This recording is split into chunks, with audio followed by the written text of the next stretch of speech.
এলাকাবাসী এবং দূর দূরান্ত থেকে যারা সাদেকের বন্ধু বান্ধব, সাদেকের সাথে চাকরি বাকরি করছেন একসাথে, তারা কলিগ, আমি সবার কাছে একটাই অনুরোধ করব, সাদেক যদিও আমাদের গ্রামের সন্তান, অত্যাধিক বিনয়ী ছিল, হাসি মুখে কথা বলতো, সে কারোর সাথে কখনো আচরণ খারাপ করতে আমি দেখি নাই।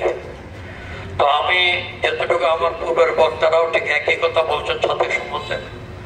তা আমি অসুস্থ কিছু কথা বলতে পারবো না।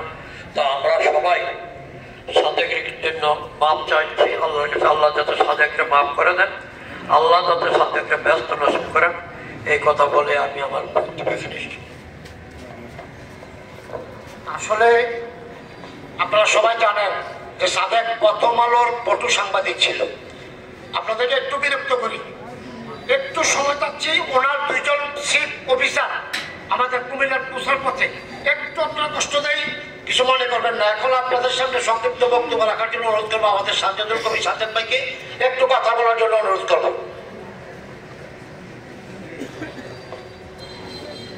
বিসমিল্লাহির রহমানির রহিম।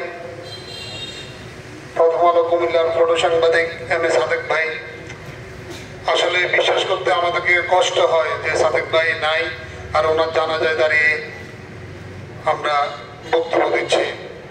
আসলে জানেন, যেহেতু আমরা রাজনীতি করি, প্রথম আলো শীর্ষ সারির একটি পত্রিকা, এই পত্রিকাতে একটা ছবি বা একটা নিউজ অনেক গুরুত্বপূর্ণ।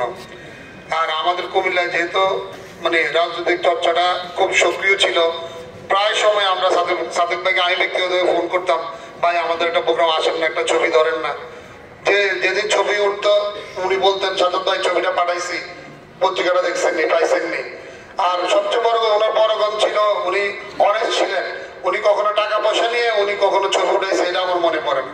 উনি সবসময় বলতেন, সাজ্জাদ ভাই আপনার ছবিটা পাইছেন, বা অনেক সময় দেখা যায় আমাদের ছবি উঠলে আমাদের অন্য একটা বলতো যে ভাই তারা আমারে বলে অনেক কথা বলছে, আমাদের ছবিটা ছাপলাম, তাদের ছবিটা ছাপলাম না কেন। আসলে এই কথাগুলো এখন শুধুই স্মৃতি। অনেক ভালো ভালো ছবি উনিও আমার উঠাইতেন, উঠে অনেক সময় আমার মেসেঞ্জারে হোয়াটসঅ্যাপে দিয়ে দিতেন, এই ছবিটা রাখেন, আপনার ছবিটা ভালো উঠেছে। আসলে ওনার আত্মার মাগফিরাত কামনা করি, ওনার ভুল ত্রুটি ক্ষমা করে, ওনার ভালো কাজগুলো আল্লাহ কবুল করে, আল্লাহ যাতে ওনাকে জান্নাত নসিব করে, এই দোয়া করে আমি আমার বক্তব্য শেষ করছি। ধন্যবাদ সবাই।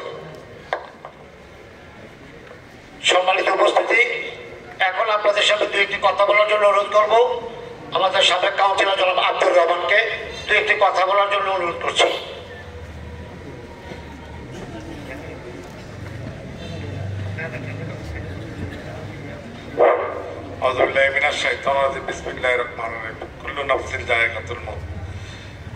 সাদেক ভাই আমার খুবই ঘনিষ্ঠ লোক ছিল।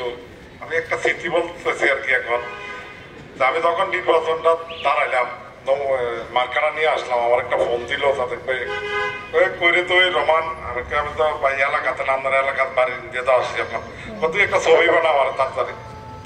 আমি একটা ছবি বানাইলাম, ছবিটা কালকে পত্রিকাটা দিয়েছি।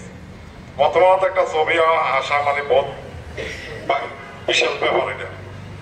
আমারও ছবি দিতে, আবার আমার লোক যিনি প্রতিদ্বন্দ্বী করছে তার ছবি দিতে। আমি তো ইলেকশনটা কার সাথে করছি এটা আপনারা সবাই অবগত আছেন। আমার পরের দিন বলতে আছে কত ছবিটা আস দিয়ে তুই ফার্স্ট যা ইনশাল্লাহ। আমাকে ভাই আপনি কইছেন তুই কোনো তোর হারাবি না, তুই মনোবল হারাবি না, তুই চালাই যা, ওর মানুষের ঘরে ঘরে যা। আমার যে একটা অনুপ্রেরণা দিচ্ছে আমার ভাইয়ের মতন, আমরা সবসময় নির্বাচনের সময় আমার খবরাখবর রাখছে।